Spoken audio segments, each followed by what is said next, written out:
যতদূর চোখ যায় শুধুই ধ্বংসস্তূপ। ইসরায়েলি আগ্রাসনে বসবাস অনুপযোগী এলাকায় পরিণত হয় গাজা উপত্যকা। যুদ্ধবিরতির মধ্যে গাজার উত্তরে ঘরবাড়িতে ফেরা মানুষের জীবন ও ভবিষ্যৎ নিয়ে তৈরি হয়েছে নতুন দুশ্চিন্তা।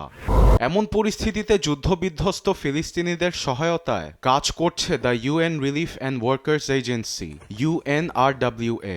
সংস্থাটি চিকিৎসা কার্যক্রমের পাশাপাশি বাস্তুচ্যুত ফিলিস্তিনিদের ভবিষ্যৎ গড়তে দিচ্ছে অর্থ সহায়তা। গাজা ও পশ্চিম তীরে পরিচালনা করছে অর্ধশতাধিক আশ্রয়কেন্দ্র।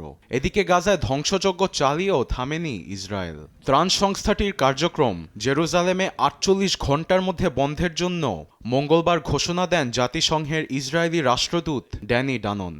সংস্থাটি গাজায় নিজ কাজ করতে ব্যর্থ হয়েছে। কোথায় স্কুল, কোথায় হাসপাতাল। গাজায় বিলিয়ন বিলিয়ন ডলার নষ্ট হয়েছে। হামাস ও অন্যান্য সশস্ত্র সংগঠনগুলো এই সংস্থাটি তাদের নিয়ন্ত্রণে নিয়েছে। জাতীয় নিরাপত্তা হুমকির মুখে পড়ার জন্য সংস্থার কার্যক্রম আর ইসরায়েলে চলবে না। 2 দিনের মধ্যে অফিস বন্ধ করতে হবে। এমন পরিস্থিতিতে ইসরায়েলের কার্যক্রম বন্ধ হলে পুরো ফিলিস্তিনের প্রভাব পড়বে বলে মঙ্গলবার জাতিসংঘ নিরাপত্তা পরিষদে জানান UNRWA এর প্রধান ফিলিপ্পে লাজারিনি। সঙ্গে বক্তব্য দেন জাতিসংঘের ফিলিস্তিনি রাষ্ট্রদূত রিয়াদ মানসুর। বলেন, সংস্থাটির বন্ধের পিছনে গভীর ষড়যন্ত্র করছে ইসরায়েল।